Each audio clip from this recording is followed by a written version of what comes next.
Bonjour à toutes et à tous. Donc aujourd'hui, nouvelle vidéo. Alors, on attaque tout de suite. Donc c'est un petit peu comme j'ai pu dire hier. Donc clairement, hier, je vous avais conseillé pour les personnes qui avaient pris donc ce trade-là, donc de faire attention justement vers cette zone des 38% Fibonacci parce que j'étais pas sûr si ça allait bien atteindre. Ça allait monter un peu plus haut vers justement la fin euh, de la trend line. Donc souvent, quand je rentre dans un trade, ben, je mets mon TP jusqu'à peu près ici. Donc comme là. Là, clairement, hier, j'ai pu dire dans la vidéo que voilà, à partir d'ici, j'allais prendre le max de profit. On prend donc l'exemple de ce que j'avais pris moi, donc ce que j'avais pris personnellement comme trade. J'ai pris un lot de 7.1 il me semble. Et donc du coup, bah, je me suis dit, bah, j'ai assez pour mon test, même si je suis en démo, mais c'est comme si je passais le test. Et donc du coup, bah, j'ai coupé bien plus tôt, je pense vers là, je crois, quelque chose comme ça. Mais je vous avais conseillé qu'une fois arrivé ici, il fallait mieux se mettre en break-even, prendre le maximum de profit. Dans mon cas, ça aurait été prendre un lot de 5 voire même de 6 et de laisser couler, enfin de laisser le trade aller, voir jusqu'où il pouvait aller. Et donc là, en l'occurrence, il a juste fait une mèche et puis est reparti dans la tendance générale. Donc du coup, je supprime cette trendline et on voit clairement que c'est une tendance clairement bien baissière. Alors un truc à savoir aussi, c'est que là, on voit que le marché est occupé à retracer. Donc du coup, moi ce que je vais faire, c'est que je vais retracer cette impulsion ici. Je vois elle est quand même pas mal. Et donc du coup, je vais prendre mon retracement de Fibonacci et je vais le tracer ici. Donc on voit à travers le retracement de Fibo, donc là je suis sur du H2, je vais me mettre en H1.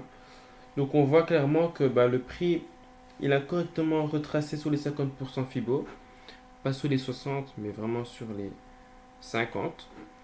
Euh, Personnellement, j'ai l'habitude de quand même faire en sorte que tous mes trades retracent le bon niveau, on va dire. Donc, enfin, le bon niveau, tous les niveaux, désolé. Pas le bon, mais le. Enfin, pas le. Désolé, il est 16 h, mais je suis quand même cassé. Euh, Dire que la journée n'est pas encore terminée. Donc, du coup, quand je regarde ici, je me dis peut-être sur les 38%. En plus, ce qui est assez cool ici, c'est qu'on voit clairement là quelque chose comme ça. Donc, en vrai de vrai, avant c'était une résistance qui est devenue maintenant un support. Donc, on est vraiment sur de l'analyse technique simple mais efficace. Donc, du coup, moi je me dirais que je pourrais facilement me placer comme là c'était un peu plus prononcé, on va dire, au niveau du prix, parce qu'on voit clairement que ça vient de très loin. Donc, ici ça a commencé là. Donc, il y a plusieurs euh, résistance. Et puis donc là, c'est devenu donc le support. Et là, on voit que c'est beaucoup plus court, mais ça a quand même pas mal son importance. Donc déjà, au niveau du stop loss, je le mettrai quelque part ici. Parce que je sais que, bon, là, c'est vraiment été un point où, clairement, on voit vraiment que le prix a bien suivi ce qu'il fallait. Donc, une résistance qui devient un support, vraiment. Ça, c'est le B à bas, c'est la base, vraiment la base de l'analyse technique. Quand on est dans une montée, quand on est dans une tendance haussière, c'est support devient résistance, devient support, d'ailleurs à chaque fois. Donc en gros, quand on est comme ça, ups, ups. Donc en fait, vous voyez ici que le prix a à chaque fois une résistance. Et puis à la fin, ça devient donc support. C'est vrai que parler comme ça, pour moi, c'est comme. Enfin, j'ai encore un peu du mal. Enfin, j'ai encore un peu du mal. J'ai du mal, tout simplement parce que je ne parle plus comme ça. C'est des choses que. qu'au début, voilà, on sait et qu'on se dit, ah, support, résistance, résistance, support. Et il faut toujours savoir ça. Et au bout d'un moment, ça devient assez automatique. Donc, bon, après, on s'en fiche, hein. Il faut savoir le connaître, il faut savoir connaître. Il n'y a pas de justification par rapport à ça. Donc, voilà. Ensuite, alors, ça, c'était quelque chose, une trade line que j'avais déjà pu faire il y a un bon bout de temps. Je pensais que c'était en H12, mais c'est plutôt en H8. Bon, après, ça ne change pas grand chose dans ce que je vais faire. Donc, tout simplement mettre mon TP. J'aime bien mettre mon TP, pas vraiment à la fin. Enfin, parfois, je le mets à la fin, mais souvent, je prends mes profits nettement avant. C'est ce qui est également aussi intéressant à voir ici dans ce trade, c'est que clairement, donc déjà, on voit ici, donc de nouveau encore, dans une tendance donc baissière, on était sur une résistance, le prix résistait à ce moment-là, il ne pouvait pas descendre plus, mais au final, il a quand même pris que cette résistance est devenue un support. Non seulement il est devenu le support donc à ce moment-là, donc on voit clairement quand je fais ceci. Donc normalement il y a une ligne ici, d'ailleurs on voit même la SMA 200 qui est là. Et donc du coup ce qui se passe c'est que donc la résistance ici, puis au final ça break, retest, et donc du coup on passe sur un support. Non seulement on passe sur un support, donc ce que j'ai un peu dit tantôt aussi, mais là c'est peut-être un peu plus visible. Mais ce qui est hyper intéressant, ce que je voulais encore rajouter en plus par rapport à ce que j'ai dit précédemment, c'est que clairement ici on part sur une belle tendance baissière. Enfin on est déjà sur une belle tendance baissière, mais c'est encore plus prononcé parce que on commence à avoir ici. Donc là c'était le lower low, lower high, lower low, lower high. Donc on est vraiment ici au moment où dès qu'on voit qu'il y a une mèche, par exemple d'indécision qui pourrait apparaître en M15, enfin je dis en M15 parce que je compte regarder ça en M15, à ce moment-là, il faut même pas, enfin, moi, techniquement, je ne vais pas hésiter. Clairement, à ce moment-là, il faudrait commencer à shorter.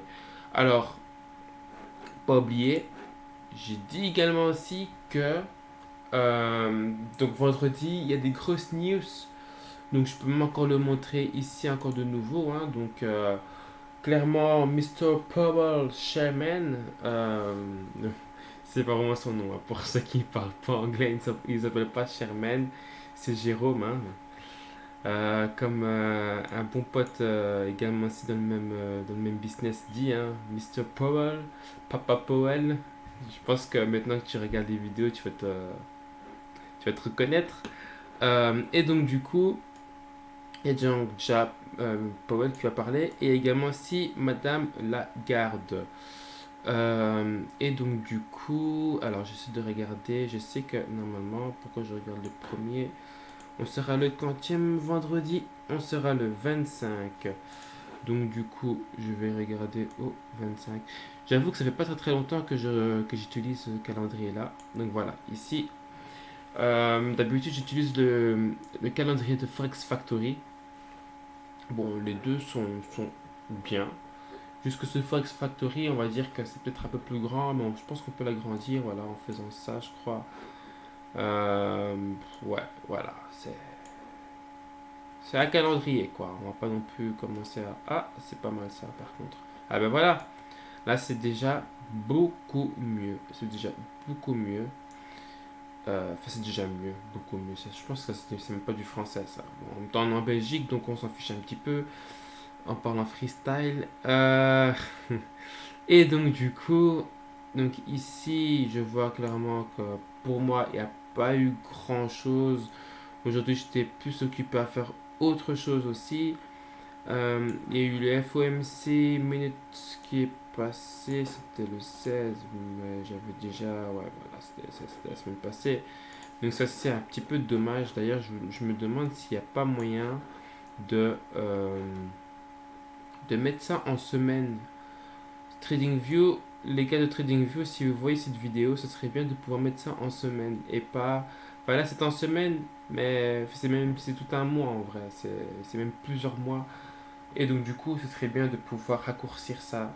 Donc au cas où c'est quelqu'un qui le voit de là-bas, je dis ça En tout cas, c'est mes préférences. Peut-être que d'autres personnes utiliseront le calendrier davantage quand il y aurait cette nouvelle mise à jour. En tout cas, personnellement, j'utilise à chaque fois le calendrier par semaine. Alors, déjà, donc ça, donc pour moi, EURUSD, même trader en général quand il y a du dollar avec un FOMC, je ne sais pas trop. Alors là, tantôt, j'ai regardé un petit peu le Fed Watch Tool, donc un petit peu pour savoir ce que les personnes pensent en termes de probabilité, donc de rates, donc les probabilités que la Banque centrale des États-Unis, donc la Fed, pourrait donc ou bien augmenter les taux, ou bien être sur les taux, enfin rester sur le même taux, ou bien l'augmentation peut être donc de 25 bps, de 50 bps, et ainsi de suite. Donc vraiment les probabilités qu'on puisse avoir ce taux-là. Et donc du coup, ce qu'on a pu remarquer, c'est que pour l'instant, 88,5% des personnes pensent que les taux seront inchangés. Il n'y a que 11,5% de personnes, donc actuellement le 23 du 8 2023, qui pensent qu'on va augmenter de 25 points de base. Alors, j'ai déjà eu pas mal de choses que j'ai pu dire par rapport à notamment le S&P. Euh, Bien sûr, ça a un lien. Les taux d'intérêt ont un lien par rapport aux sociétés. Donc, pour les personnes qui ne savent pas, si vous avez besoin de trésorerie quand vous êtes dans une société et que vous faites appel au crédit, ça vous coûtera plus cher. Si vous êtes une société et que vous voulez ouvrir là maintenant une filiale, mais que vous avez besoin de crédit, ça vous coûtera plus cher. Si vous voulez du mobilier et que vous ne voulez pas payer en cash et que vous voulez prendre un crédit, ça vous coûtera plus cher. Vous voyez ce que je veux dire? Ça coûte tout simplement plus cher aux entreprises. Et donc du coup, qui dit plus cher aux entreprises dit donc consommation également assez réduite. Mais c'est également ce que la Banque centrale et ce que en vrai tout le monde veut, c'est donc réduire la consommation, faire en sorte que pas beaucoup de personnes puissent consommer. Donc du coup, on va aussi réduire le tout, donc aussi au niveau des entreprises, parce que il y a tout qui suit quoi. Une entreprise qui produit plus, il y aura plus de consommation possible, et donc du coup, on est reparti pour plus d'inflammation, et donc du coup, c'est pas ce qui est de plus intéressant, surtout quand l'inflation est également, enfin, est aussi haute. Ensuite, j'ai pu regarder un petit peu des articles, enfin pas hyper importantes, mais c'est des choses qu'on sait déjà en vrai. Voilà, il parle ici en grande image. On parle ici de l'Europe où justement on voit qu'il y a un ralentissement au niveau de tout ce qui est l'économie donc de l'Europe, et donc du coup ils pensent que enfin, selon Bloomberg, ils disent que donc le CB, donc la Banque Centrale Européenne, la BCE en français, pourrait potentiellement bah, arrêter la hausse des taux d'intérêt, donc mettre, comme c'est écrit ici, en pause. Mais ce n'est pas que la Banque Centrale Européenne qui pourrait faire ça, il y a également aussi euh, la Fed. D'ailleurs, il n'y a pas plus tard qu'il y a une semaine ou deux, je pense, il y avait eu, il me semble que c'est Lowe. Attends, c'est Lowe ou c'est quelqu'un d'autre, je me rappelle même plus, mais c'est le président de la Banque Centrale enfin, de la Banque Centrale néo-zélandais, qui tout simplement pas changé les taux. Donc ils sont à 5,25% et ils sont restés donc à 5,25%.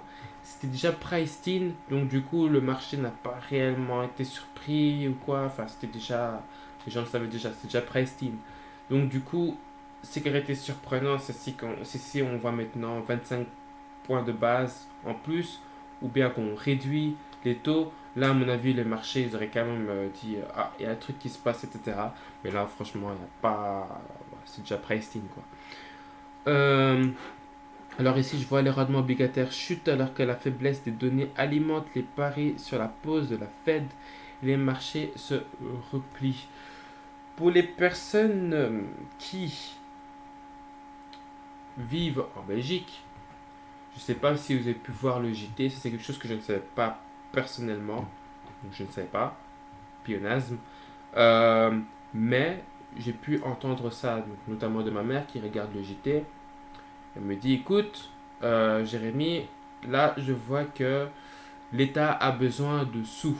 Donc apparemment, il y a une action qui sera mise en place qui consiste à quoi?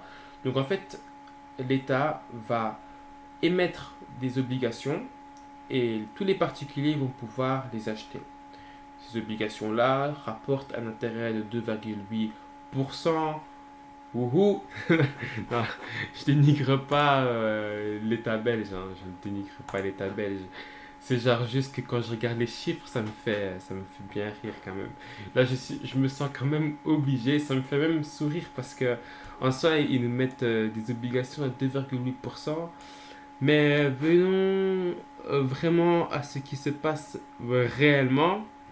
Voyons voir plutôt ce qui se passe réellement. L'inflation est à 5,3%. Donc du coup, on donne des taux d'intérêt à 2,8 pour une inflation qui est à 5,3. On va pas faire les maths. Ah, ça me fait vraiment rire ce genre de choses. Ils nous prennent parfois pour des débiles. Mais bon, Osef. Et donc du coup, ce que je voulais dire par rapport à ça, c'est que bah, tout simplement, bah, la Belgique veulent que les gens investissent. Et donc du coup, bah, vous recevez, il me semble qu'elle m'avait dit 13 ou 15% de déduction par rapport à le revenu cadastral, je crois, enfin l'impôt sur le cadastre. Euh, je pense que c'était quelque chose comme ça, il me semble que c'était sur le cadastre. Après, je pourrais toujours demander, mais voilà quoi. En gros, vous avez donc 2,8% et l'impôt sur le cadastre qui est voilà, réduit. Après, l'impôt sur le cadastre, ça pourrait être pas mal, mais quelque part, vous perdez également aussi votre argent. Donc, ça dépend du, de la durée de l'obligation. Si c'est une obligation qui est sur un an, il me semble qu'elle m'avait dit que c'était un an, ça pourrait être intéressant pour certaines personnes de pouvoir quand même avoir une réduction. Alors pas, en fait vous gagnez de l'argent, pas dans le sens où l'obligation va vous donner de l'argent, puisque clairement vous allez en perdre, mais c'est plus sur les 15% du revenu de l'imposition sur le cadastre qui pourrait vraiment aider pas mal de gens. Après, une information à aller vérifier. D'ailleurs, je peux me regarder tout de suite. Obligation Belgique. Voilà. Obligation Belgique. Déduction. Je pense que c'était genre déduction fiscale. Je vais écrire quelque chose comme ça. La loi Corona 3 a relevé le taux de base de la déduction. D'ailleurs, je pense que c'est pas. J'ai oublié de augmenter ça comme ça. De la déduction pour investissement de 8% à 25% pour les investissements réalisés entre le 12. Désormais, alors, ce n'est pas ce que on recherche. Obligation Belgique, je vais mettre 2023. On va une fois voir. Alors, 7 juin, peut-être que en 2023 et 2024, leur statut fiscal reste inchangé, mais à partir de 2025, il sera réduit d'année en année. Enfin, à partir de 2028, aucune déduction fiscale ne sera possible pour les voitures à moteur. Je ne sais même pas de quoi il parle. Fiscalité des voitures de société. Ok, d'accord. C'est une personne physique et l'obligation d'introduire. Alors, obligation d'État, peut-être. Je vais écrire.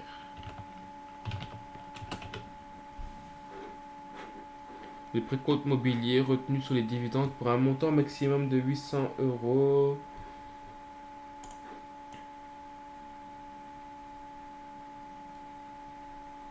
Ah, voilà, feu vert du gouvernement au précompte à 15%. Wouhou. Donc du coup, on a quand même trouvé l'information. Plutôt content. D'ailleurs, c'est assez marrant ce format où je recherche et en même temps, vous voyez le truc, c'est...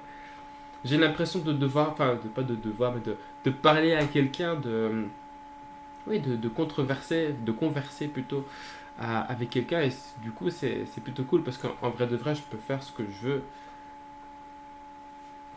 Voilà, je suis vraiment naturel. C'est genre juste que voilà, ça me fait bien rire. Feu vert du gouvernement au précompte à 15% sur le bon d'État à un an. Donc, le gouvernement a approuvé la semaine dernière un projet d'amendement qui réduit le précompte mobilier à 15%. Donc, le précompte mobilier à 15%. Ok, donc c'est pas sur le cadastre, mais sur le précompte mobilier. Sur les bons d'État à un an émis avant la fin de l'année. En fait, je réfléchis en même temps. En vrai de vrai, ce que ça veut dire réellement, bah, ça craint. Honnêtement, ça craint pour les personnes. Bon, je parle cru comme si, voilà, amis, etc. Donc, normalement, le précompte mobilier, la taxe est de 30%. Là, cette fois-ci, ils le mettent à 15%. Je ne sais pas le taux de rendement, donc ça c'est sûr de ce que, enfin, en tout cas, ce que ma mère elle m'a dit. Après, on peut toujours. Et c'est ce qui est aussi bien, hein. Quand vous voyez maintenant, ça c'est quelque chose que, par exemple, euh, ma mère, les parents, par exemple, vos frères et sœurs, les oncles, les tantes, vos amis, ceux qui ne sont pas dans la finance, tout ce genre de personnes-là qui ne sont pas dans la finance, ou même des personnes, voilà, même lambda, des personnes que vous rencontrez dans un parc ou quoi, qui connaissent vraiment rien par rapport à la finance, bah, ils vont être là, ils vont se dire, ah, bah c'est bien. Euh, bon, finalement, je reçois 2,8% d'intérêt pour quelque chose où je sais que je vais recevoir mon argent. Donc, euh, l'obligation d'État, on sait à quoi ça rime. Hein. Donc, vous donnez de l'argent, vous donnez 10 000 euros, on vous donne 2,8% de ces 10 000 euros-là chaque mois, et à la fin de l'obligation, on vous redonne ces 10 000 euros, et voilà. Vous allez donc participer au développement d'un pays, et donc du coup, bah, ça paraît plutôt bien vu sur le papier, enfin, même pas vu sur le papier en vrai. C'est plutôt dit comme ça. Après, vous recevez 2,8%, donc vous en avez, enfin, vous en avez 15%, là, à l'occurrence, pour un an, pour les obligations d'un an. D'ailleurs, il faudrait que je sache réellement si les obligations sont données mensuellement ou est-ce qu'elles sont données une fois par an. Parce que mensuellement, en vrai de vrai, ça me paraît extrêmement beaucoup. Ah ben, je pense plutôt que c'est par an. En réfléchissant, parce que ça veut dire que concrètement, si je prends la calculatrice là tout de suite, 2,8% fois 12, ça veut dire que vous recevez 30. Non, c'est par an. C'est par an. Clairement, 33,6% par an. Ce serait énorme. Ce serait énorme. C'est 2,8% par an. Donc, en gros, vous êtes complètement perdant dans toute la ligne, ceux qui achètent ça. Alors, juste pour faire les maths, hein, je sais que ça n'a rien à voir peut-être avec ça, mais c'est un petit peu quand même à voir. C'est juste pour vous dire que vous avez 15% par rapport à ce que vous... Enfin, de taxes. Là-dessus, on vous donne 2,8%. Ça veut dire que en gros, vous avez perdu 12,2%, vu que c'est quand même des impôts sur ce que vous allez recevoir en plus. Et il ne faut pas oublier que, bon, non, ça c'est pas non plus le problème pour l'instant. Là, ça va. Je parlais plutôt, j'ai réfléchi en même temps, mais je parlais plutôt par rapport à l'inflation. Mais l'inflation, c'est mesuré que... Ah non, est-ce que c'est mesuré contre un actif? Ah ben oui, c'est mesuré aussi contre un actif. Mais oui, c'est mesuré contre un actif. Ça veut dire que si votre actif ne vous rapporte pas plus que votre inflation, ah ben l'inflation mange également aussi l'actif. Ça veut dire qu'en soi, c'est plus les 5,6 actuellement. Bon, après les inflations, l'inflation, c'est mesuré comme on a envie de le mesurer, hein, donc voilà, je vais pas aller sur ce détail-là en revanche. En tout cas, 17,8% qu'on perd, est-ce que ça en vaut réellement la peine? Vous dit comme ça, vous allez tous me dire non, mais certaines personnes, croyez-moi, qui ne vont pas réfléchir de cette façon-là. Ce qui est assez triste, quoi. Mais bon, voilà. Et puis ensuite, ce que je voulais également aussi regarder. Donc, sachant que le S&P c'est un mois, S&P au mois de septembre est historiquement bas, que le VIX pour moi, comme j'ai pu montrer, est assez haut, enfin, qui est occupé à bien monter, pas assez haut, mais est occupé à bien monter, comme on le voit donc ici. À partir de 20, voilà, hein, ça bouge un petit peu, ça bouge bien. Donc du coup, moi, ce que je pensais à ce moment-là, d'ailleurs, cette vidéo-là, je ne l'ai pas préparée, hein, comme d'ailleurs toutes les autres, je ne prépare pas. Quand je vois quelque chose comme ça, à double bottom, moi, ça me plaît. Ça me plaît extrêmement beaucoup. Pourquoi? Mon idée, en fait, était de commencer à acheter du yen. Donc, j'avais dans les transports en commun, j'ai commencé à regarder si maintenant il y avait une possibilité d'acheter du dollar, enfin d'acheter du yen en détriment, si je peux dire ça comme ça, du dollar néo-zélandais. Donc je clairement acheter du yen face à donc NZD. Donc voilà, NZD yen en short pour les personnes qui débutent dans le trading. Et donc du coup, je pensais réellement que ça pouvait être une bonne idée. Après, pourquoi je dis je pensais? Parce que concrètement, ce que j'aurais voulu, c'est que on soit sur quelque chose d'assez majeur. Qu'est-ce que je veux dire par on soit quelque chose d'assez majeur? C'est que par exemple cette trendline soit break et puis qu'il y ait un retest et puis que ça parte. Pour moi, ce serait quelque chose de plus intéressant, c'est dans ma stratégie. Donc je pense que je serais vraiment en mode attente. Je ne vois pas pourquoi j'ai mis ma ligne ici. Ah oui, c'est parce que ça avait break, mais c'était beaucoup trop horizontal pour moi. Donc, bon, j'ai pas expliqué toute ma stratégie là comme ça, hein, bien sûr. C'est pour ça que là maintenant, peut-être que vous n'avez pas compris ce que je voulais dire là tout de suite. Mais pour les personnes qui ont la stratégie que j'ai également, enfin que j'utilise aussi, parce que ça vient pas de moi, hein. Ça vient d'un youtubeur assez connu, francophone. Voilà, j'ai dit l'info, sans dire l'info. Si tu vois ma vidéo et que tu vois ta stratégie, le moment où il y aura plus d'abonnés, faudra aussi me remercier, hein. Non, je rigole, franchement, je rigole. Euh, Et donc, du coup, bah, pour moi, idéalement, ce serait que le prix break ici. En fait, je pense, hein, comme c'est un 38% Fibo, qu'à un moment, ça pourrait même aller sur 38.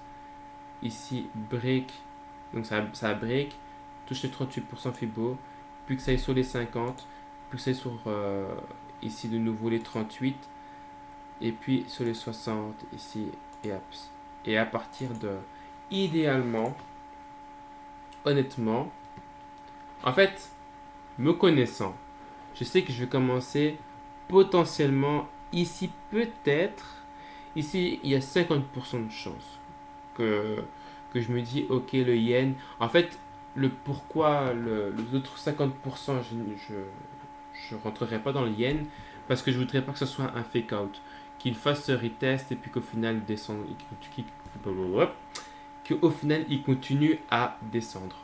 Donc, du coup, voilà. Mais en tout cas, ici, j'ai plus des 75, enfin, il y a 75% de chances que je décide d'acheter à partir d'ici, donc le yen, donc là, comme ça.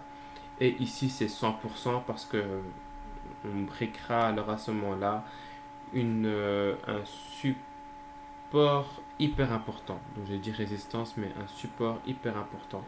Et donc du coup, ce serait bénéf pour moi.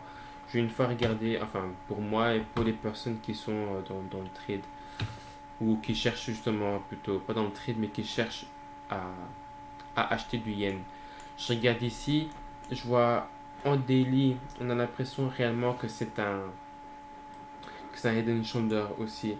Je regarde juste le temps, une demi-heure. On voit que ça a vraiment l'impression que c'est un head and shoulder en H2, ça a break. Voilà, ça veut quand même dire pas mal de choses. Est-ce qu'il faut commencer à shorter maintenant le livre sterling? Je ne sais pas. En tout cas, je sais que le livre sterling, quand on regarde face à encore du chief, donc du franc suisse ou à du yen, clairement, on est plus contre un neutre, contre un risque off. Et donc, du coup, ça montre encore mon idée que c'est possible qu'on parte sur du risque off. Alors maintenant, avant même de regarder la devise, comme je regarde là comme ça, ce qui serait vraiment intéressant aussi de voir serait donc, pour moi, idéalement, je me dirais que pour qu'on commence à shift vers un risque off, ce serait que le dollar australien, le dollar néo-zélandais, le dollar canadien, ces trois-là puissent avoir un début de baisse et que techniquement ce qui sera encore vraiment au summum, qui serait vraiment très bien, c'est voir également aussi un pattern qui pourrait donc montrer, comme par exemple ce qu'on peut voir ici, clairement il y a Head and Shoulder, donc un pattern de retournement qui pourrait donc indiquer que ces trois devises là sont réellement occupées à shift vers tout simplement une baisse quoi. Et donc du coup on va voir ça ensemble.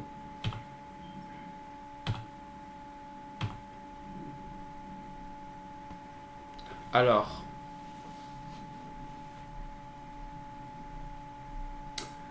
alors, vous allez me dire, ok, qu'est-ce qu'il y a à voir? Bah, clairement, on est déjà dans une tendance baissière. Le marché est déjà dans une tendance baissière depuis un petit temps. Alors, pour les personnes aussi, je dis deux fois alors, mais bon, ce n'est pas grave. Pour les personnes qui savent comment je trade entre temps, vous voyez la ligne bleue, c'est souvent mon TP. Je mon TP et puis je fais quelque chose, par exemple, un exemple. Hein. Je fais souvent comme ça, où je me mets légèrement en dessous, au-dessus, ou parfois sur la ligne, ça dépend. Et donc du coup, hop, c'est des choses comme ça que je fais quoi. Donc clairement, c'est quelque chose que quand je vois ça, ça veut dire que je savais quelque part, pas que je savais, mais en tout cas, je spéculais plus vers une baisse que vers une hausse. Donc c'est quelque chose que je reprends, certainement peut-être suite à des analyses précédentes. Alors, ça c'est pour le dollar australien. Ensuite, je regarde un petit peu pour le dollar canadien. Là également aussi, on est sur un double top. Ça reteste. Et là, on part de nouveau sur une baisse. Il faudra faire attention parce qu'on est sur une tendance weekly qui n'est pas vraiment vérifiée pour l'instant. Hein. Une touche, deux touches. Donc là, on pourrait peut-être s'attendre à une troisième touche. Donc de nouveau que ça propulse. Ce serait bien, on va dire, parce que bon, ça veut dire que ça monte l'intensité en fait de cette trendline. Si ça break juste comme ça peut être un fake out, ça peut être un peu de tout. Donc du coup, voilà, pas vraiment de vérification par rapport à ça. Ici, donc pour moi c'était déjà un short à ce moment-là. Hein. Bien sûr, je ne l'ai pas shorté, donc j'ai fait ça comme ça, mais je ne l'ai pas shorté. Et dans tous les cas, bon, ça aurait été positif, j'aurais été certainement en break-even et puis ça se retourne. Enfin, voilà quoi, il y a tellement de choses à faire. Mais clairement, je supprimais tout ça. Et donc, du coup, je ne sais pas si c'est un fake out ou pas. Pour moi, le dollar américain, enfin, depuis le Covid, j'ai l'impression que, et depuis le Covid, et d'ailleurs aussi depuis les fortes hausses des taux d'intérêt, on a quand même l'impression que le dollar américain est plus un risque off. Donc du coup, ça ne m'étonnerait pas si je le vois maintenant continuer à monter. Donc du coup, ça m'étonne mais vraiment pas quoi. Donc ça c'est autre chose encore. Ce que je voulais juste vérifier, c'était Kiwi. Kiwi. Et donc du coup,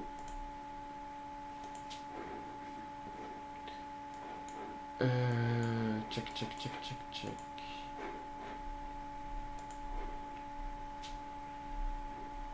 Ah ben voilà. Donc, mon idée d'acheter du yen face au dollar néo-zélandais est une bonne idée.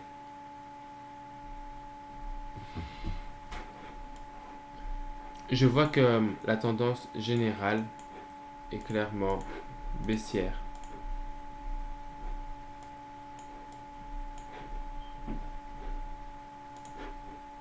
Alors,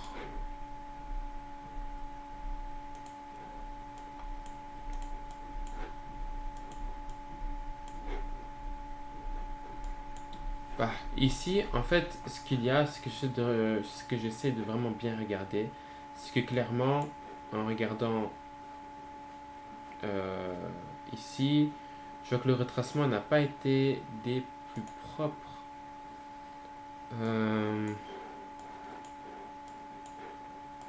Voilà, ça a légèrement. Enfin, ici, ça allait encore. J'aime bien quand ça retrace vraiment pile poil sur la ligne Fibonacci. Ici, il y a le 50, ça remontait encore. On voit que. Ouais. En fait, là maintenant, rien qu'en regardant avec mes yeux, hein, je vous le montre pas concrètement, mais en soi, c'était. J'ai vu donc ça.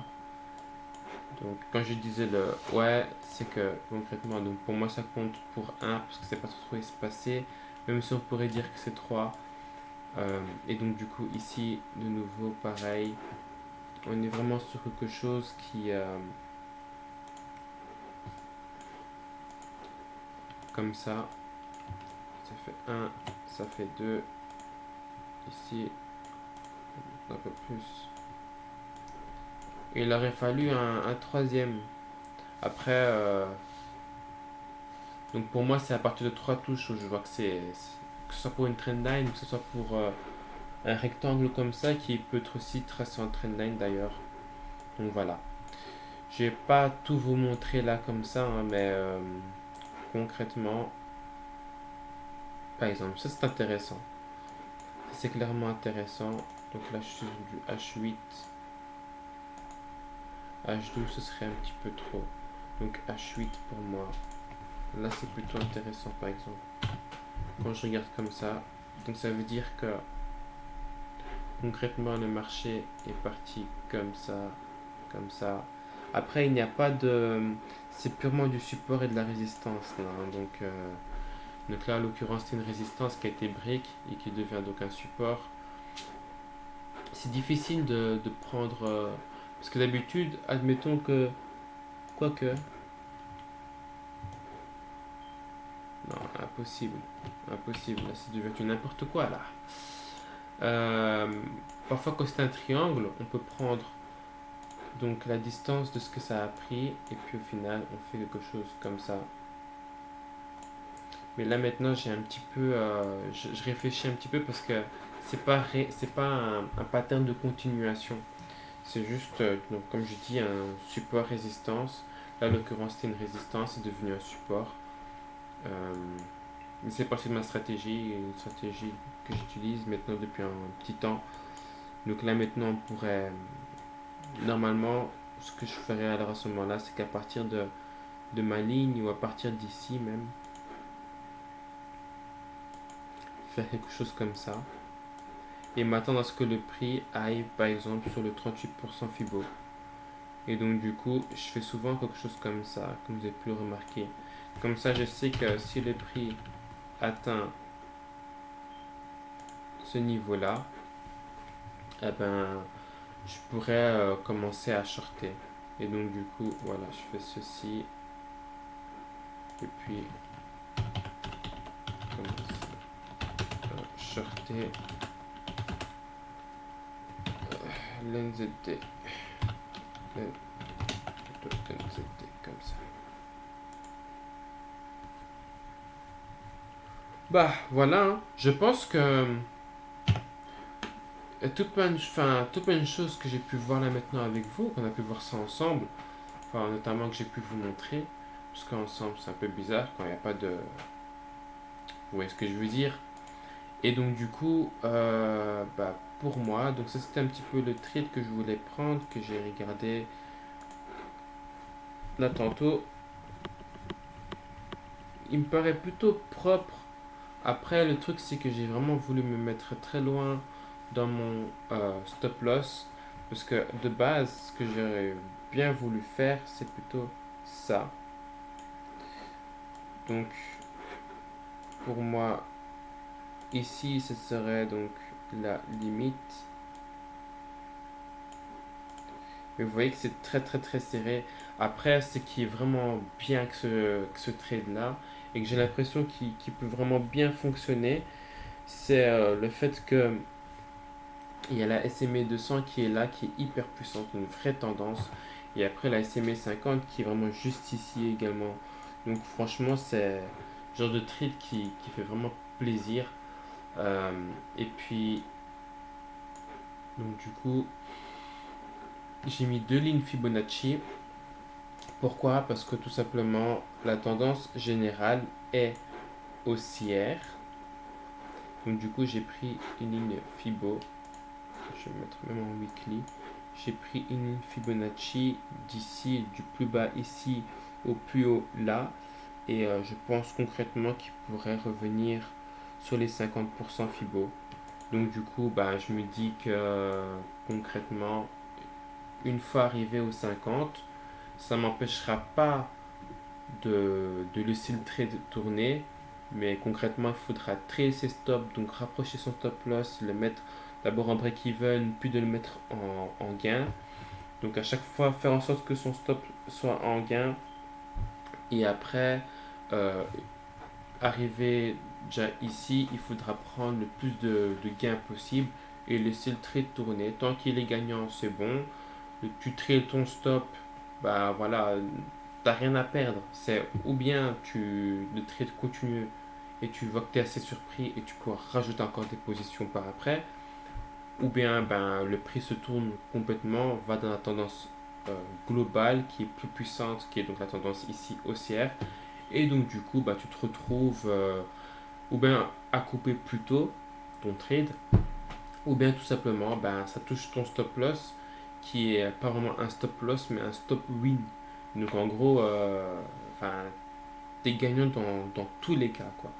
Donc c'est plutôt cool.